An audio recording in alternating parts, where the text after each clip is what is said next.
Welcome to BARI BANTER, where we talk everything bariatric surgery with the people that know it best, the patients. I'm Shannon, and I'm here with my co-hostess with the mostest. Leader, so sit back, relax, and remember, sip, sip, sip. Sip, sip, sip, leader. That's the 92nd time I've heard that. Never gets old. Never gets old. I want to kick off this episode. We tried a couple of weeks back, and it wasn't amazing. However, I feel confident this time. I'm glad you do. I have no idea what you're talking about. So I typed into God. like weight loss Facebook page, awkward questions. Oh, here we go. So I love when people lead off with awkward questions in like the, and last time they weren't the best questions. We have some good ones today. So we have one here that says, is it just me or no matter how much you cleanse your navel, it always smells now? Did you have that? I don't think I'd ever smelt my navel prior You never to... picked your navel and smelt it? Yeah, I do sometimes, but And like... I've never called it a navel. No, me It's either. a belly button. I know. I was like, an orange? What are you talking about? But Oh. no, but like, I don't think it was something that I ever did prior to weight loss surgery because I didn't really have a belly button. It was just like a hole in the middle of my stomach. So like, Kind of what a navel / belly button is. yeah, but like the only reason why I do it now is because I can actually see it and I clean it. Oh. Well, that's maybe her, like this person's issue because she's just, like playing with it all the time now. She's like, what's this weird hole in my stomach? Am I weird if I say that I like putting my finger in it and smelling it? No, probably not. I do it a bit.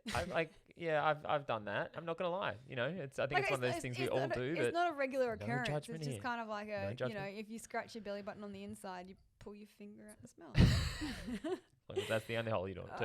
Okay, All right. I don't like these. You make me say weird things that people I are gonna love like. it. Oh I my! love This it. is not fair. I never get to ask you the random question. No, well, you didn't come up with it. So, the next one is we'll go to a less awkward one, but it's like my surgery is tomorrow. Best advice, encouragement for the day of surgery. We'll be leaving day of surgery, not staying overnight. What would be your best Whoa, that's weird. hospital?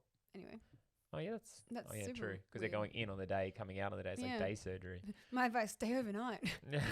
You're paying for it. Make the most out of it. No, I don't know. Just do what the team tells you to do and just trust the process. There was nothing Ask- that you wish you had in the hospital that you didn't take or anything? I took my pillow and that was a lifesaver for me. Lifesaver. Loved that I had Yeah, I my own didn't do that. pillow. Yeah, I probably should have taken like some of my bedding because the bedding wasn't great. No, it's very like plastic. And a toothbrush. Did you what? Yeah, no, I had to get one brought to me. You But I didn't have one take for a morning. toothbrush? Yeah, you know You were me. nervous. Yeah, I was very nervous. I'm surprised that took me to the hospital. I think my biggest tip is always don't be a superhero and ask for the drugs. If you're Oh, that's a good one. if you're in yeah. hospital, like you're not like you're in there, they're there to help you. So the more comfortable you can get before you leave the hospital, the better you're gonna get. As when you're leader's home. top tip, take the drugs. Take the drugs. Have the drugs, kids. Well, Don't have the drugs, kids. We're really painting a great light on me tonight. Literally. Weird question, but when can I eat a pickle? Love this question. Oh, I related to this question. Shan, Whenever you when no. can you eat a pickle? I'm assuming you might be able to get away with it in puree stage. Mm-mm. No? Okay, no. Well, this is why I'm asking you and you're not asking me. Lita, Is a pickle pureed? if you chilled enough. Would you puree a pickle? Yeah, maybe you could puree. Okay, hard foods. Solid foods. When you're back on solid foods, you can enjoy all the pickles you like. Lita said so. So, Because I'm a doctor and a dietitian. and we'll go with this one, and then we've got one more after this. Okay, weird question. Did anyone get dry mouth or steady bad breath? Really bad breath, I think they meant.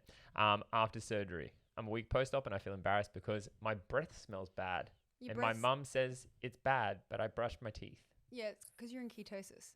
Your breath gets stinky because you're in ketosis. Well, see, Yeah. this is why I ask you all the questions, because you're so smart. The dryness probably would have been from, the surgery and stuff. But yeah, the stinky breath and like feeling like you always smell is because you're in ketosis. Yeah. God, facts. I lied. This is the second last question. Oh my God. Weird question. We have a guest there was to just, get on, I know there was you just so many, and I we've got carried someone away. waiting behind the scenes. Well, I can skip. No, I won't skip this one. Weird question. What did you do when you got under 100 kilos? Like special thing. I put this in there because I know we did it together. Yeah, we jumped out of an airplane We did. together. We jumped out of an airplane because was we didn't have to your- pay the extra weight Yeah, fee. we didn't have to pay the fat tax like I used to call it. Yes. But because mine was actually, I think I reached my 85 kilo mark by that stage, and you'd just gotten under the 100 kilo mark. So yeah, we jumped out of an airplane together. Thought we'd die Yeah. together. Well, it was going out on a high. Cel- We've got under 100 celebrate. kilos. Time to hit the ground running. It always has to end with a sex question. Okay, here we go. No. This our stomach is small and swallowing things may be difficult. When it comes to loving on our men, how does that particular fluid react? I'm seriously concerned because I'd rather not make a fool of myself and ruin the romance. Man, How much is he for that to be a blowing question? the load? No, but, whoa. For that to be a question she's asking, I'm like, what a trooper. The romance ain't dead over there. Look at that girl. Yeah, but like, you still got a stomach. It can, if he has more than 800 milliliters. Depend. Are you having more than half a cup? Because you can only drink half a cup at a time, love. And make sure he has pineapple juice the night beforehand. I'm going to remember this chick's name and high five her partner next I see him. Anyway, I'm glad that's where you went with that. I was like, remember this chick's name for what, Shannon? Okay, time to get our guest on. Are you now feeling awkward? Because if you are, it's a little bit. No, I'm not. I don't feel awkward. I don't know that emotion. Ugh. Anyway, let's introduce our guest. Have you got it? Can we ask our guest the belly button question? Oh when we wow! get her on? Yeah. Okay. We won't. Okay. Yep.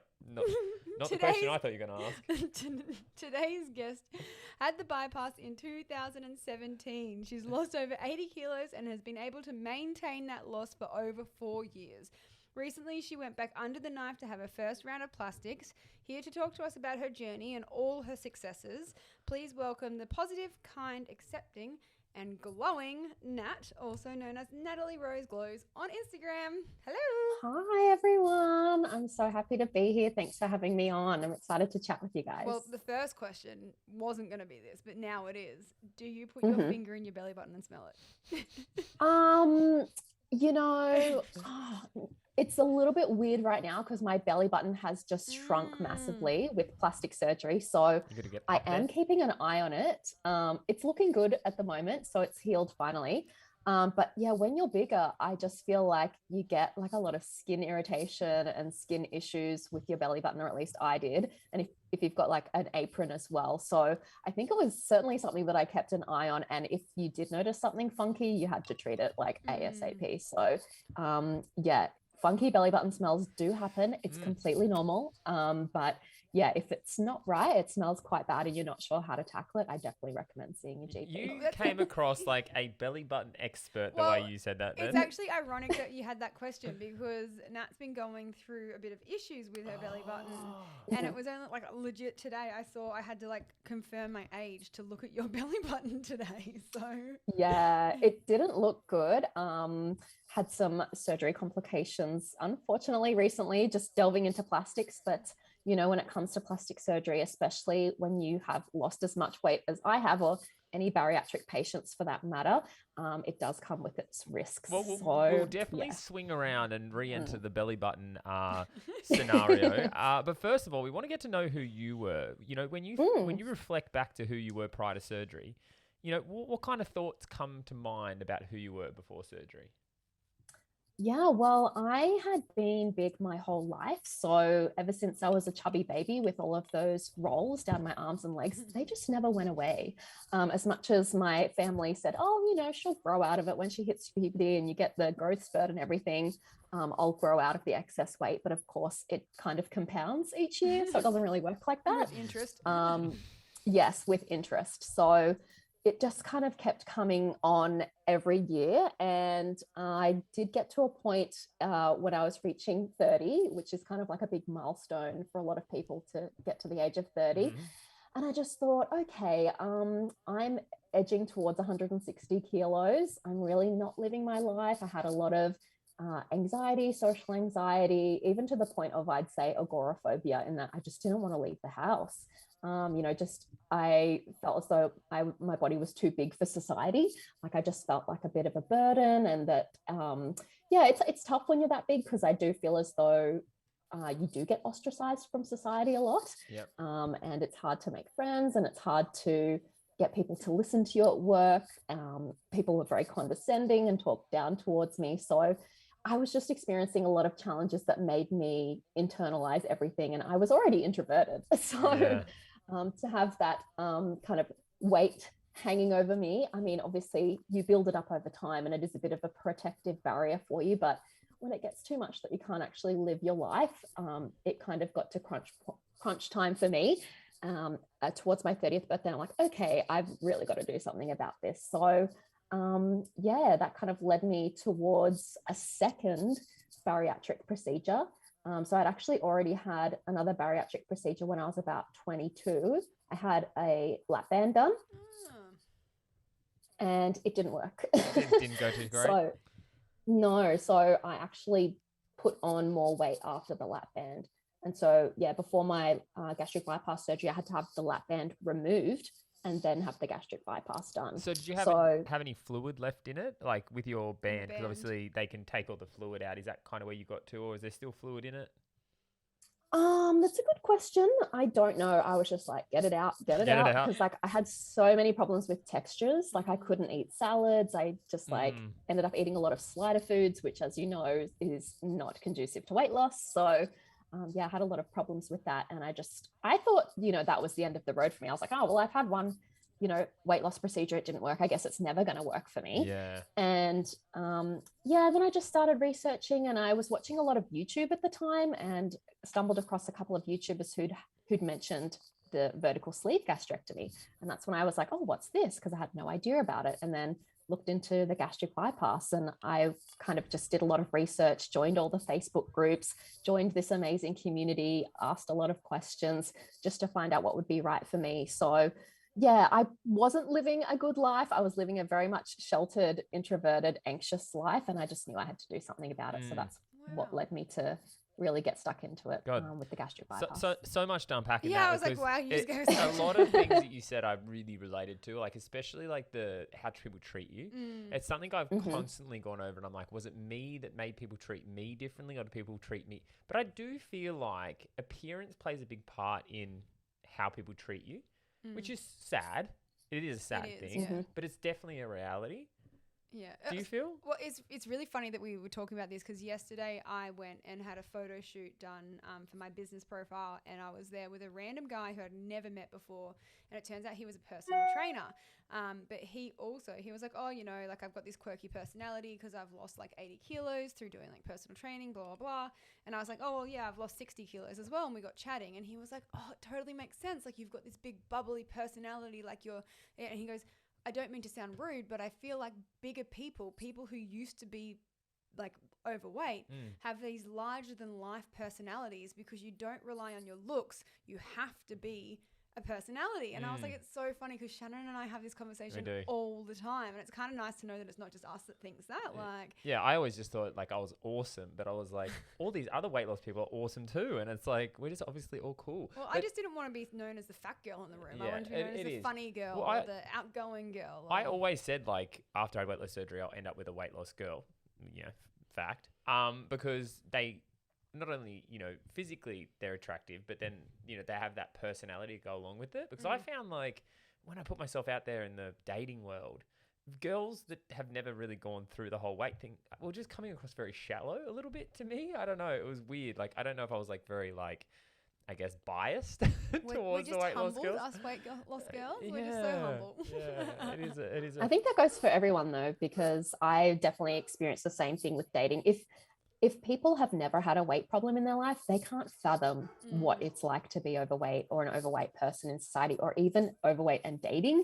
That is like a whole nother kettle of fish. But it is a challenge, and especially for people that have never had an issue with food at all, then they kind of don't understand the complexities of weight loss and food addiction and binge eating. It's hard for them to compute. Like even when I was growing up, it's like, just don't eat as much and just walk more. It's like, well, it doesn't quite work like that, Yeah. So you had the band when you were 22.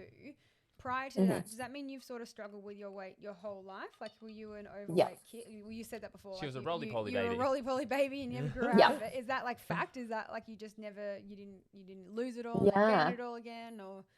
So I was just always big, and I think I may have a genetic predisposition to gain weight. My great grandmother was a very large lady, and it was just kind of known within the family. I didn't know her personally, but even my sister and my mom have had, and my cousins have had problems with weight in the past. So I knew that it's kind of as part of my genetics.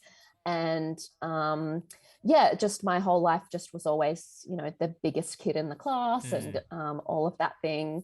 And I think probably when I was in high school at some point, I got to that 100 kilo mark. And once I got to that, I never was under it. Wow. I couldn't tell you how much I weighed at high school because I was petrified of getting on the scales. Like I had a best friend who was like a size 4 and tiny. And so I was just too ashamed to like get on the scales and find out how, like I knew I was overweight. I knew I was big, but there was nothing I could, like me getting on the scales wasn't going to change the fact that I was overweight. So I just never did it. Yeah. Yeah. Because like from that, I kind of get what your why was leading into surgery, but like, you know, was it the social constructs? Was that one of the big things for your why? Was there a certain point that you kind of went, oh no, I really need to do something about this, serious about this? Yeah. Well, for me, I was really looking for a relationship and a family and to settle down. And I had not had a relationship like my whole adult life. So that was something that I really struggled with because I'd been dating and I dabbled in dating, but I'd never had a long-term relationship. And I just felt like that was a missing piece of my life, you know, someone to share it with. And so and obviously there was a lot of barriers, the weight mainly preventing me from actually dating and preventing me from going out in public and seeing anyone, just because the amount of anxiety that comes with dating when you're a larger person, like just to get yourself to even go to a bar or a restaurant. Just and they're to like, get yourself to leave the house when they say, do you want to go on a date? You're like, oh. Exactly. Maybe. So I just knew that in order for me to kind of achieve, you know, some form of happiness in my life, but not only in terms of relationship and friendships, but also with my career, I was really struggling to like pave my own way in terms of my career. And in the corporate world, it's one of those things where looks, I guess, must play a part. And, you know, the corporate world was very condescending towards overweight people as well. So I just was making no headway at all in terms of my career. So it was both not only for, you know, my own life, just to actually be able to go out and do things and have fun, but relationships, love, family, and work as well all played a part in me having to make this decision. And how is the whole dating thing going? Have you you know, got multiple boyfriends now? Like, you know, She's in decided. It's great. Had no problem with dating. Have a boyfriend now, so it's I'm very happy and in love. So she's off the market, it's just guys. one of those. She's off the market. I know. It's just one of those things that's come to me easily now that I'm happy in myself. I'm happy with my weight. You're confident. And confidence as well. Yeah, definitely. You don't, like you said earlier, you're an introvert, but you don't come across an introvert. You seem quite confident and just relaxed with who you are now, which is like, you know, it's a good thing. Makes a big difference. Obviously, it's been the journey, it's been the process, and you've got here, and you probably still go, oh, I'm an introvert. Or maybe not actually, because I actually enjoy public situations now. I'm so used to calling myself an introvert. But leading into your bypass surgery, you said before that the band failed you. How worried or how scared were you that the bypass was also going to fail you? Yeah, very worried. I had initially said to my surgeon, he's like, do you want the sleeve or the bypass? And I was tossing up whether to have the sleeve or the bypass. And I had heard that the bypass was the gold standard. It's like the top of the line. It's the most expensive one. It's got the most, I guess, results, like scientifically, because it was the one that was pioneered a lot earlier than the lap band and the vertical sleeve gastrectomy. And the last minute, I was like, I'm going to get the bypass. I had been going to get the sleeve up until that point, but I just thought, because I've already had one bariatric procedure and I just was like, this has to work, I wanted to go for the bypass. I was very worried that it wasn't going to work. And in the back of my mind, I thought it would fail anyway. So I actually was very hesitant to share it with anyone that I was having the procedure done. And I was pretty quiet on social media as well.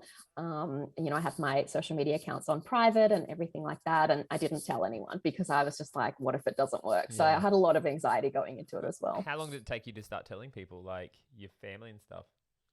I think it depended on who I was chatting with, really, but I did have to tell my family pretty early on because I lived with my sister and, you know, she'd never been overweight in her life. So she was like, why are you getting this done? And I had to explain it to her because I think when you're with your family all the time, they don't sometimes recognize how big you are, maybe.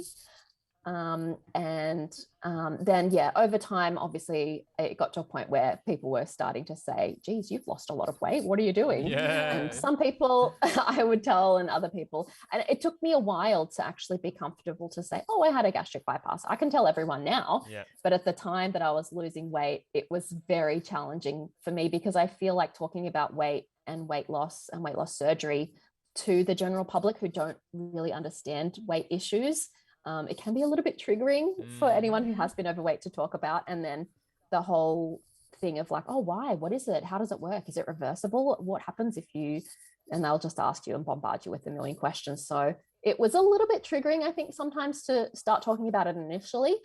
So yeah, after I'd lost a decent amount of weight, I felt more open to telling. Have you had any pushback on it? Like, have you had any negative, people around the whole thing, or been pretty good?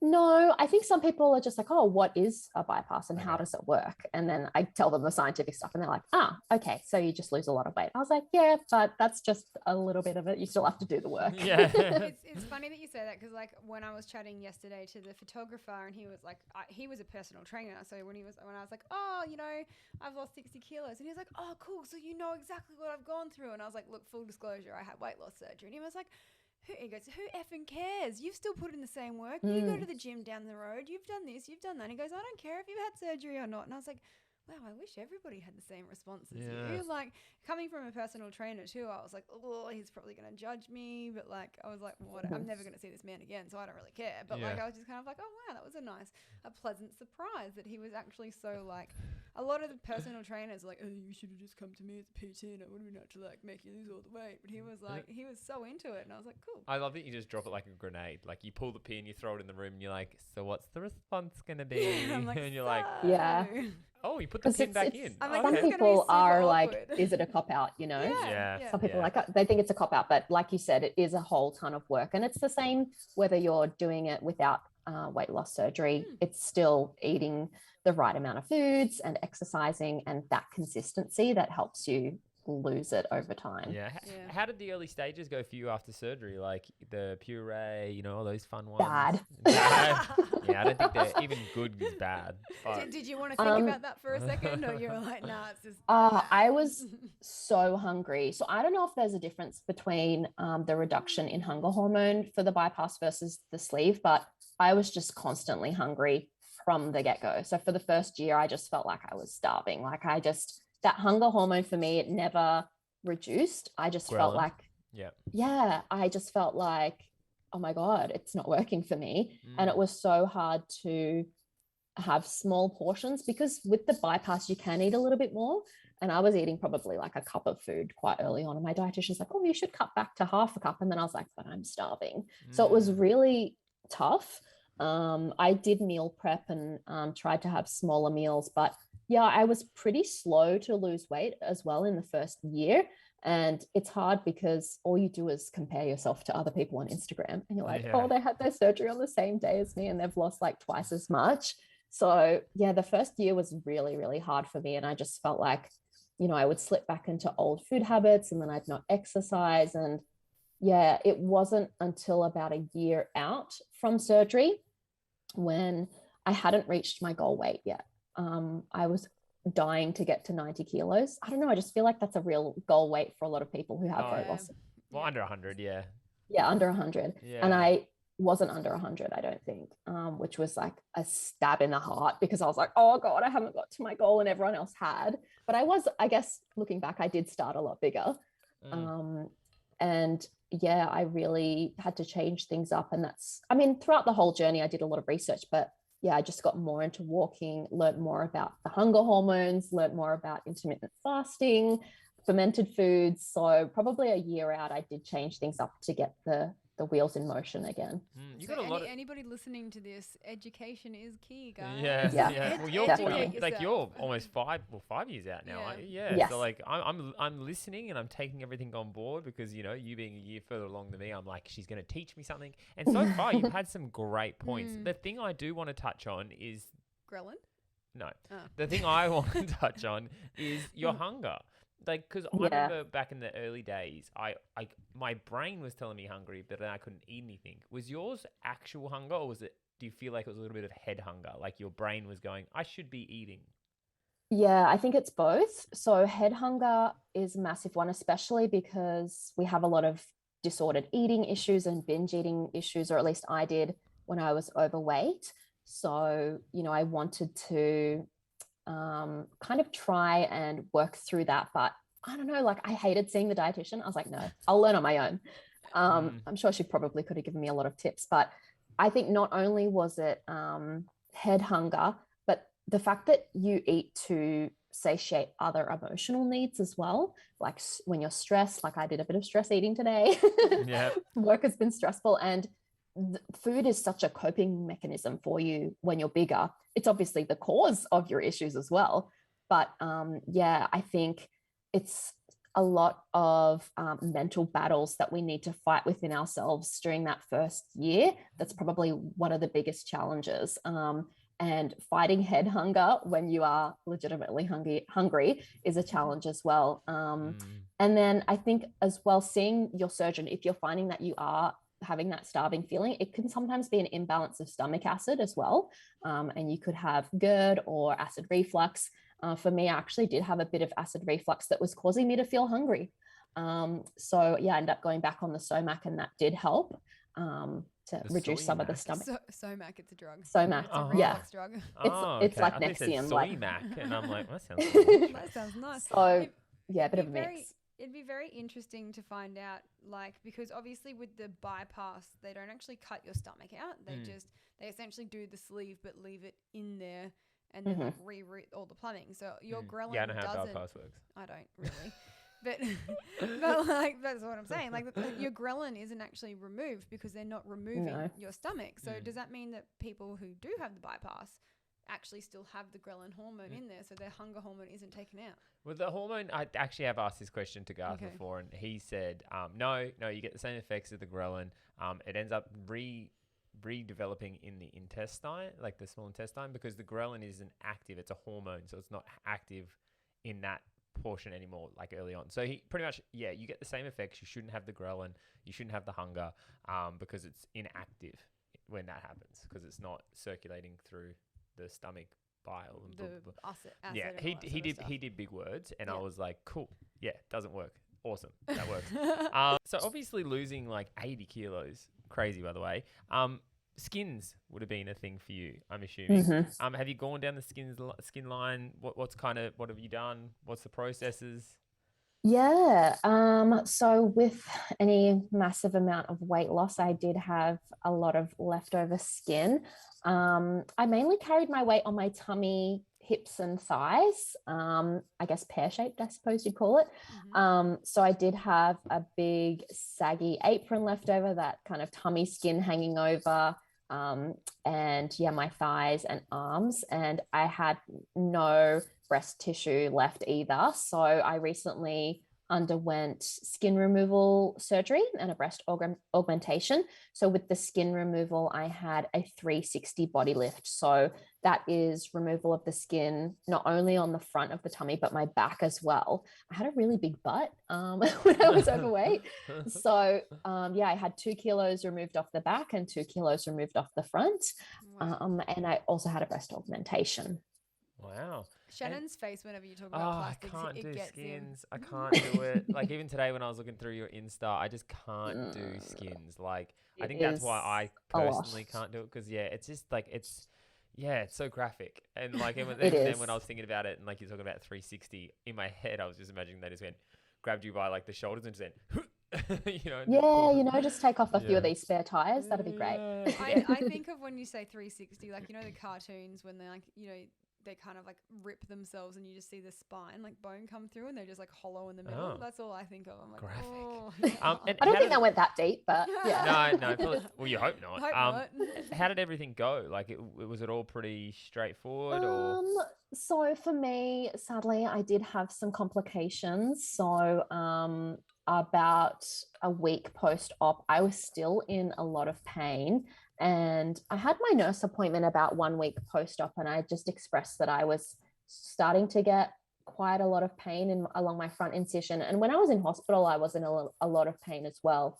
And that one thing that you mentioned at the start of the podcast in terms of advocating for yourself if you need the drugs, that's important. Advocate for yourself if you're in pain, let the nurses know, which I was doing. And it was really concerning because the pain meds were wearing off every 2 hours. And I thought maybe that had something to do with my gastric bypass because there's a malabsorption part of gastric bypass. So, you know, it skips a part of your small intestine, and all of my meds were oral. So I was just, I think, they weren't sticking in my system, but also the fact that I was just in a horrendous amount of pain was unusual. And my surgeon had questioned me on that. And I was just like, look, I'm in pain. I don't want to be in pain. So from the first week, it was, still very painful, and my healing was quite slow. And I just started to get stabbing pains along my front incision, and my surgeon was like, okay, come back into hospital. So I went back in and saw him, and sadly, he ripped all of my incision tapes off the front, which is excruciating. And he said, okay, there's an issue here. There's a lack of blood flow. And at the time, I didn't really know what that meant. But basically, I kind of questioned on that. And there's a couple of reasons why lack of blood flow can happen. As they are removing your skin and the additional fat, they do cauterize a lot of the blood vessels as they're going. Potentially, maybe a blood vessel too many was cauterized, as well as when you have a lot of excess skin, you don't have a great level of blood flow to the excess skin. So I actually had a wound separation and infection. So my front incision opened and got infected, sadly. So I've had a lot of complications. So my surgery healing from plastics has been very slow, and I'm still going. How long ago did you have the surgery? 7 weeks ago. Wow, because it was only like today that you put up in your stories that you were saying that your belly button is finally starting to kind of like start to heal properly. Is that right? Yeah. So my belly button is healed. So it's scar tissue now. So it's completely sealed finally. So I'll be 8 weeks on Monday. But so that's taken almost 2 months to heal because the skin around my belly button died. And the same with my wound incision at the front. But my wound is still open. So that's going to take a little bit longer, unfortunately. But these are the risks. Yeah. Have they said though that once it is all healed, the scarring shouldn't be too bad? Like, or is it sort of? Well, the good thing about scarring is that your skin, like our bodies are amazing. It's a miracle the way I'm healing anyway. Obviously, it's taking a very long time and it's been very stressful and mentally taxing. But the cool thing about scars is that they do shrink. So your body naturally wants to pull the skin together and fill it in. So that is happening for me now, slowly but surely. But my surgeon does offer free revision surgery on the scar itself. So I can have that revised. But at this point, that's a bit far away. They need to let it settle for at least 6 months. So I'm just hoping that I have a healed up incision in about another 4 weeks. So it's a long road to recovery, but I'll get there eventually. Yeah. My back is great. My back and hips are all fine and all healed. So that's a positive. And my breast augmentation is going well. So that's a positive as well. Do you have any more in the pipeline, or are you pretty much like, nah, that's it? You know, are you going to do arms, legs, anything like that? I would love to get my arms and thighs done. I think I'll probably take a breather before heading back into surgery after all of that. Yeah, I don't know why. You're like, so cut me back open. Man. Just do it again. I was going to ask Lita for a second there. Am I turning white? Because like just imagining all that, I was like, wow, I couldn't imagine being in your shoes and going through all this and like, you know, what's going on and, you know, a lot of confusion. Did you find it just really stressful? Oh yeah, 100%. I wasn't coping well. It was very stressful, very triggering. I'm not a surgeon. I'm not a wound care specialist. So family and friends have a lot of opinions. People on the internet have a lot of opinions. I was a little bit reluctant to share my journey initially. I kind of talked about it, but I didn't share any photos initially. But then a lot of the community, which thank God for the weight loss community, because they've all been so incredibly amazing and supportive and have helped me through this journey. I have shared a lot, and I've shared it as much as possible on my Instagram, just about plastics and the reality that complications can happen. And it's a risk that a lot of bariatric patients do face when they go into procedures such as skin removal, because when you have that amount of skin, there is a lack of blood flow. So we are at higher risk for complications. And I didn't think about the complications when I went into it. I was like, I'll be fine. I've had gastric bypass before. It'll be right, you know? And so, yeah, it's been very challenging. And I just recommend, speaking with friends and family, or, you know, speaking about your journey online if it helps you process it, which it has for me. Yeah. Wow. I kind of love the fact that that's the way that you've gone about it. Like, you could very well just turn around and be like, I shouldn't have done it. Like, you know, I've botched it up and blah, blah, blah. Like, but it's so nice. Like, because I didn't know that if you have excess skin, there's less blood flow and all that sort of stuff. So like, I love that you're actually talking it through it and like telling people how it is, I guess. Like, there is a risk. One thing I've picked up very quickly about Natalie is she's a very logical person. Yeah. Like the way you talk and stuff, it's like you don't come across as the kind of person that just goes, I'll just do this today. You know, it was like, I think you logically think things out before you do them. Do you have the comparison thing with your plastics as well, though? Like, you know how with your bypass and everything, we go, oh, you know, I should have lost this much weight, and you compare yourself to other people. Have you mentally had the comparison with your plastics as well, being like, oh, why did this happen to me? Like, this didn't happen to anyone else. You know, have you gone down that path as well? So I connected with a lot of ladies in the weight loss community that were booked in for lower body lifts and tummy tucks and breast augmentations around the same time. Just because you start talking about it and you start putting pics out, oh, my plastics journey is starting, people like automatically reach out to you and say, oh, me too, let's keep in touch. And it was a little bit triggering seeing, you know, a week afterwards how much they were moving around. And, you know, they've actually got a closed seam scar and they are able to wear pants again. And I'm still, you know, in bed on bed rest, like unable to move pretty much. And yeah, it was really tough to see people, even, you know, people that have had surgery a month after me. For example, Less of S, Shari, she's going through her plastics journey as well. And she's doing really well, but I'm even comparing myself to her and she's only just having it. So comparison is just one of those things that we will all battle, but you know, it helps us in a way. It does help us process the world. And it's just one of those things where it didn't work for me straight away, but I know I will heal in time. Yeah. Unfortunately, comparison is that kind of a human instinct that we all have. You just got to decide whether it's helping or hindering you.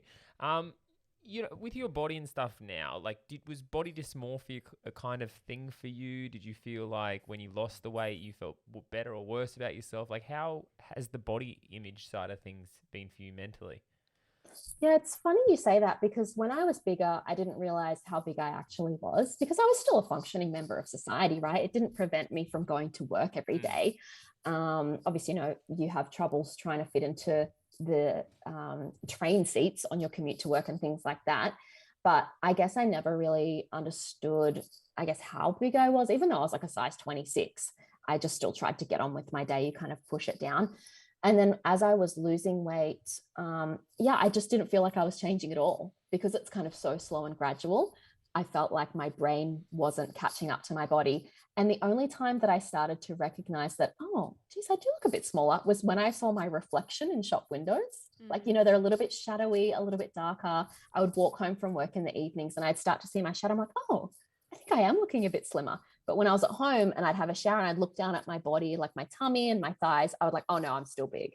And it's just, your brain takes such a long time to catch up to your actual body. It's crazy. Yeah. And now do you feel like you're feeling better about the whole situation, or like, how are you doing now? Yeah, I think so. It's funny because as I was losing weight, and I don't know if this is the thing with women's clothing sizes, which are a bit of a problem anyway, but I always thought that I would keep going down the sizes. You know, you start off at a size 26, you get down to a 20, you go to an 18. I got to a 14, which is still like big average. And I really haven't gotten any lower than a 14.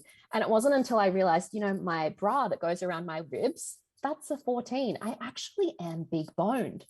Mind blown. So I actually do have quite a big frame.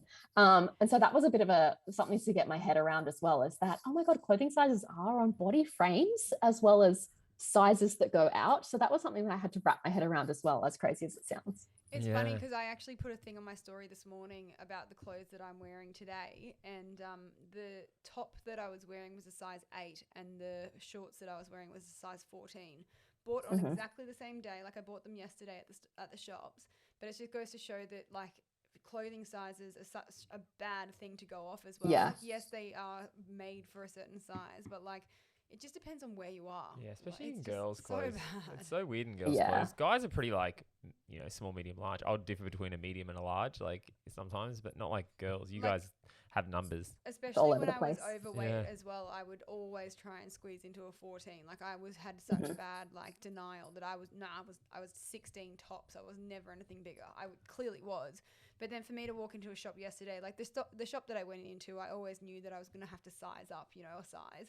But then I tried on the 14 and I was like, you know what? It's just a friggin' number. Like it looks good on me. It's comfortable.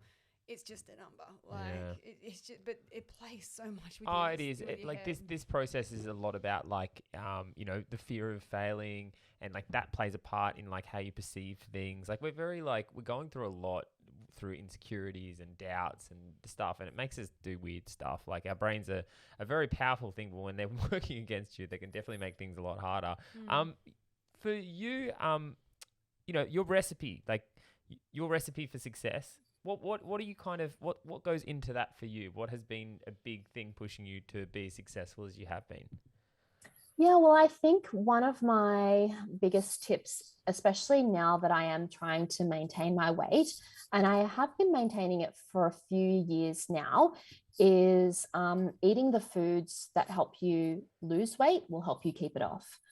So finding foods that are healthy, are nutritious, that have a lot of good stuff in them. Like I'm a big fan of like massive salads, and just loading my plate up with veggies.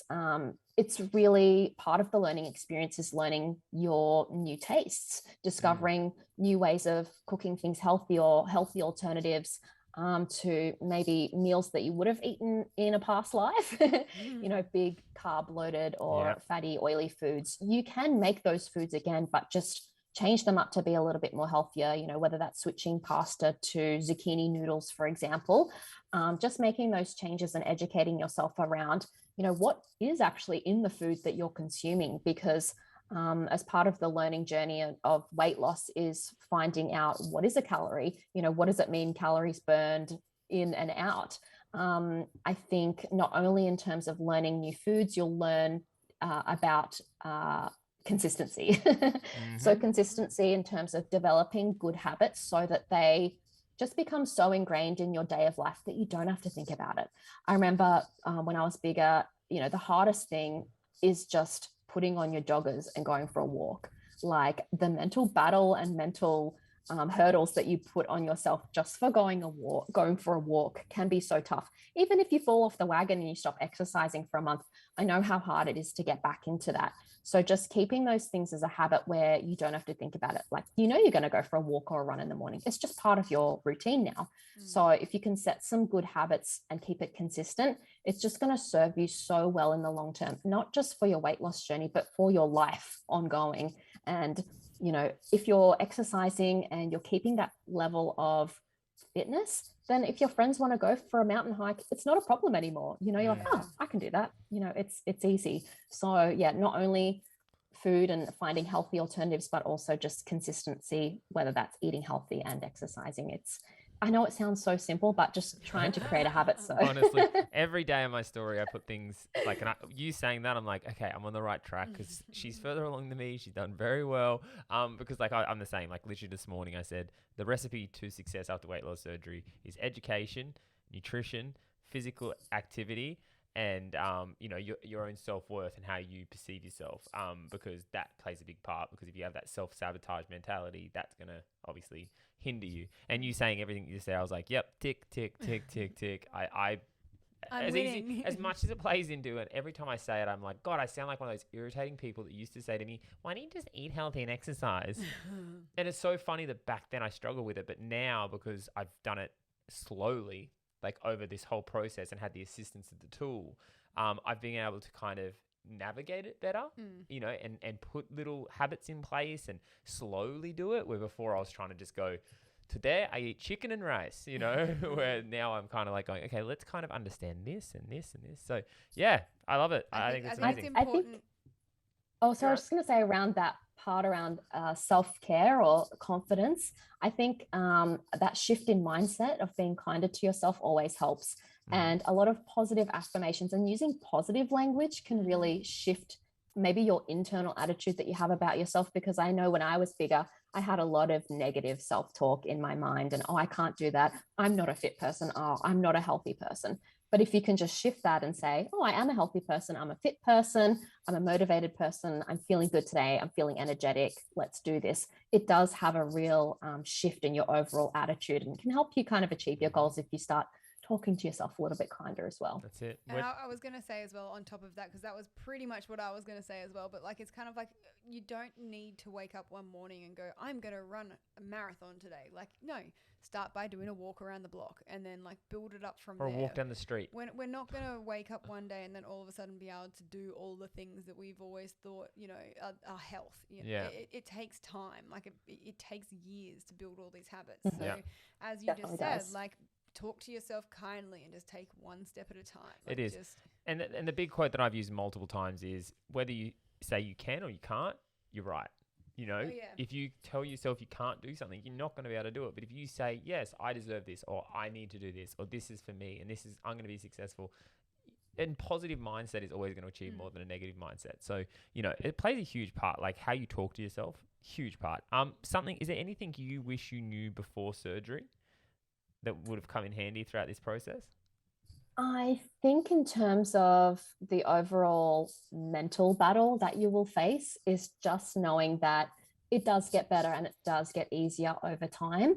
And you are a lot stronger than you know. So anyone that's been through a weight loss journey knows the daily struggles of seeing the scales not moving, having to have a salad instead of a burger. Like, it all plays on your mind. Even going to Woolies and Coles and just grocery shopping can be quite triggering when you're on that weight loss journey.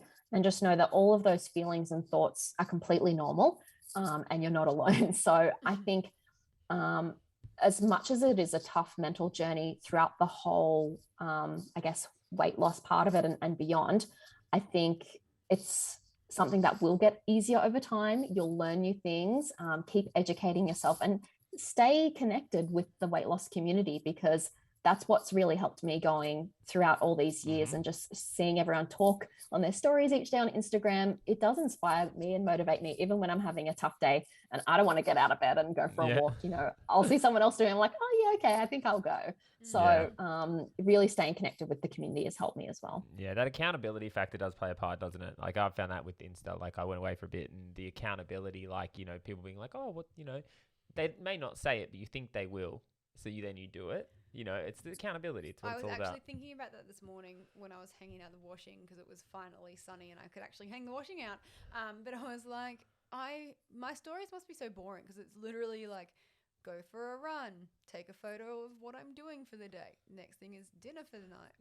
But I do it for accountability for me, but then I also do it for what you just said just then, when it's kind of like, if I post what I'm doing every single day, maybe somebody who's sitting in bed feeling like they don't want to go for a walk in the rain, then they see me that I've come back from going for a walk in the rain. They're just kind of like, oh, well, you know, if Alita can do it, then I can probably do it. It helps so much. It's consistency. That's literally, like, if you're doing the same thing over and over and over and over, you're doing it sometimes without even thinking, and that's consistency. And when, like we talked about earlier, if you can put things in place that once were effort, but now it's just a habit and you do it, that's what's going to eventually make, you know, lead you to success. And it's going to help you keep the weight off. It's going to help you keep moving forward and progressing and, you know, getting better than ever.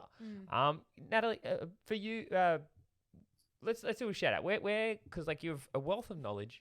You're someone that obviously has been through a lot. You've done the plastics, you've done the weight loss, you had your bypass, you've gone through a lot of mental struggles. If someone wants to reach out to you and have a chat to you about something we haven't touched on the podcast, I'm sure we haven't hit everything, where's the best place to find you? Yeah, definitely Instagram. Natalie Rose Glows is my Instagram handle. I'm an open book. As you know, I've shared a lot of my plastics journey. But yeah, I'm probably one of the long haulers, as they say. You know, I've even though I'm 5 years post-op in July this year, I'm still a part of the community. I'm still very active because I just feel as though it does help me stay accountable. It helps keep me connected. I thrive off, the communication between all of the weight loss crew, the supporters, and it's just so nice to have that community there. So if anyone would like to touch base with me, feel free to send me a message on Instagram anytime. And make sure you flick across. So have a look at it before and after. I think they'll blow your mind because they did for me today. I was kind of like, that's not the same person. It gives you a real perspective on how far she's come. We'll post a few on the YouTube video and stuff like that, but make sure you do get across to her page. Have a gander because I think you'll find it really inspiring. She's also got a killer fashion sense. I'm just going to throw that in there because we've been having a few chats recently. I'm like, where did you get that from? And can we talk about comparison? Her freaking teeth. I'm like, I've been sitting here all episode being like, I just want to tell you how amazing your teeth are. Oh, really? Au natural. Yeah, like your teeth are so white. I was going to wait until off air to talk about that. No, sorry. I was having like this big comparison thing. Like, my teeth feel yellow now. I've been looking at it the whole time too. Well, it's funny when you lose weight, people will actually see more of your smile as well. Yeah, So I think it gets bigger. It gets bigger. Yeah. You clearly don't drink 4 coffees a day either because your teeth are very white. Anyway, an absolute pleasure to have you on. Thank you for coming on.